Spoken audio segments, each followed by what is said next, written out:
Hey guys, I got up early to come to an estate sale. I'll probably have that video later, but I got some cool things to talk about right now.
So I haven't gotten up early for an estate sale in a long time. There's an item that I was looking for. And as I found out, it's probably going to be overpriced for me, but there's some other cool things. And I was on the way when I found out. So I just decided to come up here, and I'm glad I did. I met a really interesting young man, and I am going to show you a little bit of an interview that I did with him. And that will probably be coming up right now. Morning. Yeah. You got something? I'll put it up there. My hat up there. I appreciate it. Okay. What are you after today? Everything. Anything I can make money on.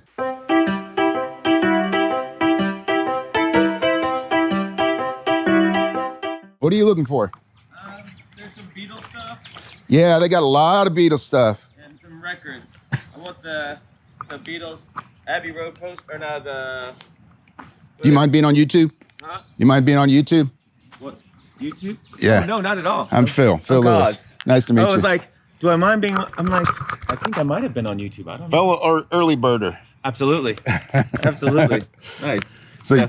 so you're looking for at the albums and Beatles So go stuff? through the albums. I think there's a poster or something yeah, too, exactly, isn't there? and it's signed or something like that. Yeah. So that's, you know, I'm not doing this for resale purposes. Most of the Beatles stuff I found doesn't make it to resellers. Yeah.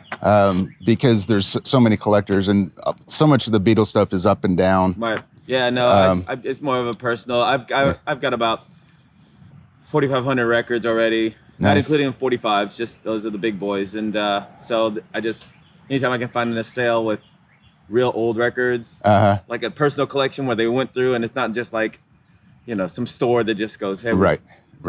Yeah, a lot of the stuff isn't worth much, but they've got some really good stuff, especially for collectors here. Right. I noticed. And I don't think I've done some of the other sales before, like Michael Taylor and all the other little things. So I've never done it with this group before. So they're really good. yeah. They're really good. Yeah, they're really fair. Good, yeah, good. absolutely. Good. Yeah. That's you know, some of the places get really proud of themselves, and suddenly you go in there and you're like, wow, Yeah.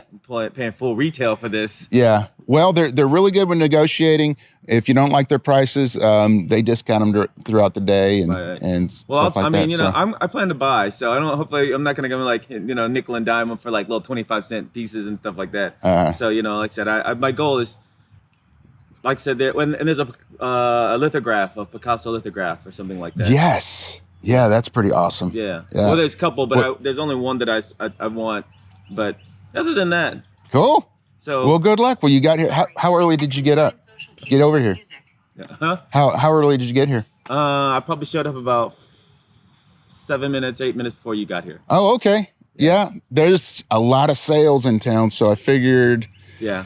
I didn't have to get here as early as, because it's been a long time since I've done this, but I've gotten here as early as 2 or 3 hours before. Yeah. And sometimes I've seen people that came from Memphis that were sleeping from the night before. So yeah.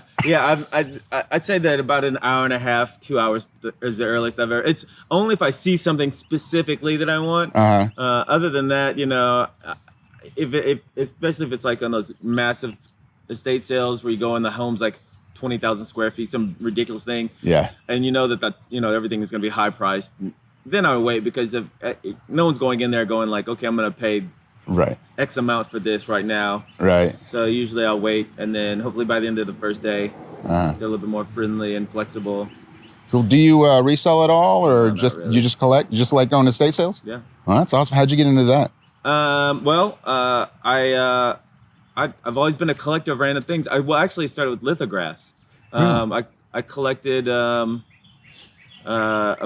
think my first one was a Picasso piece, and I thought this is really cool. It's something it's something that's signed, and it's numbered. So there's a limited thing about it. Obviously, no one can afford, or at least the average person can't afford a Picasso, an original. So it's really, you know, lithograph is the second best. You've got something that is, you know, signed by the artist. Third best.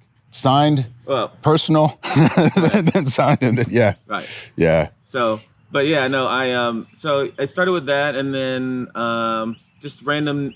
My house is kind of full of like random things, like a old barber chair and all these little knickknacks, and you know, and it just flourished. And like I said, it's when it's kind of not, I don't say morbid, but going through someone's stuff that they curated themselves and they cherished. Right. So there's something more significant about that than like going to a thrift shop or going to some retail store where it's just whatever it is, and they don't, you know, they just buy in, you know, they just bring in whatever. When you go through this person's collection, you know, you're gonna see what they wanted, right? What they cherished and what they thought was significant at that time. Yeah, so I feel the same way. I feel like a lot of times I'm saving history that they cherished, that the younger generation might not, their kids or whatever. I've had them that I saw this one. In fact, when I first met Sheila, right after I first met her, the owner of this estate sale company, she brought me over to help her price out an 1800s Bible, one of those those really nice ones with leather and really raised family one that had been filled out from the 1800s. Oh wow! And the family didn't want it. So it's crazy, right? Yeah. So I looked at it. I was like, it wasn't kind of bad shape and everything. I said, if it was in good shape, it'd probably be worth about $6,000. But in the condition, maybe $1,800. But realistically, it's invaluable to a family. Right. Why would you? And I bought a lot of books. And it had an old Bible in it, like around 1800 circa, and it wasn't. I didn't go through it. I mean, I was just like, holy crap, you know. I just pulled up and looked at the title page and stuff like that, and saw that it was old. And fortunately, a friend of mine's wife collected old Bibles, so I sold it to her. I didn't even. I mean, it was more like a, what do you think it's worth kind of scenario. But I think she paid me like $500 for it. Cool. Which covered the cost of the entire lot of books and everything else that I had purchased that day. Yeah. And I'm sure it was made. I would suspect, since she collects Bibles, she knows that it's probably either worth more than that, or that's the value of it. Right. But for me, it was more the fact that someone wants to keep something that has been passed on and unfortunately now has gone ignored. So that's cool. What's the coolest thing you ever found? Coolest thing I've ever found. Well, you know, they do the not an estate sale, but whenever the farmers or the fairgrounds do the swap meet. Yeah. On the third, was the third Sunday? Yeah, it's this weekend. Yeah, so it's coming up. So flea market. Yeah. I went to one last year and I bought a Mr. Atomic robot toy. Oh, cool. Wow, that's awesome. For $35. Did you really? Yeah. Oh man, that's awesome. I didn't, and the funny thing is, I didn't even realize its actual value until I went home because it was missing. It wasn't rusted out. It was in great condition, but it was missing one of its little ears. And so I was just going online to see if I could find it. And so I found a company that had some replacement parts, and they wanted like $30 for this little piece of plastic. I was like, that's a lot of money for a little piece of plastic. So then I did some more research, and it didn't take much to find out that the things are worth like thousands of dollars. Yeah. And I was like, holy crap. That's awesome. So yeah, that's probably the most like ooh wow moments that you go in and you just, again, like I said, I buy for myself. I'm not really into, so I don't go in there with this mindset that, oh, like, what can I flip this for? Yeah. So the fact that I found that robot and I was like, oh, this is really cool. It's, you know, 1960s metal robot. It's got this fun bullet shape. It's funky. I totally could rock that, you know? Yeah. And then I get home and I'm like, holy moly. Wow. So yeah. That's cool. That's very cool. I don't go in with the intent of flipping, but it's still entertaining and fun to get something that you cherish and then find out that there's actual merit behind it. Yeah. Yeah. Well, that's what got me into reselling was collecting first. Right? Yeah. So to catch up on what's going on in my life, well, one thing, they're expecting 340,000 people in Nashville starting today. They got the NFL draft. They've got Jimmy Buffett concert. They've got the, what is it called now? It's anyway, it's a big marathon that we have here once a year. There's all kinds of other events that each one is expecting thousands of people in town for. So it's just going to be crazy. They they rebuilt Tootsie's. They put up a faux building basically in front of it.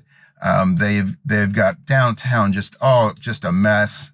They weren't thinking about the musicians or the employees that have to be down there, or any of the businesses that they were actually, unless they were actually kind of sponsoring, which Tootsie's is one to sponsor, which is nothing against that, but the NFL kind of handled this whole thing really, really bad, and so but it's going to be fun. Got a little bit of negative feelings about how it was handled.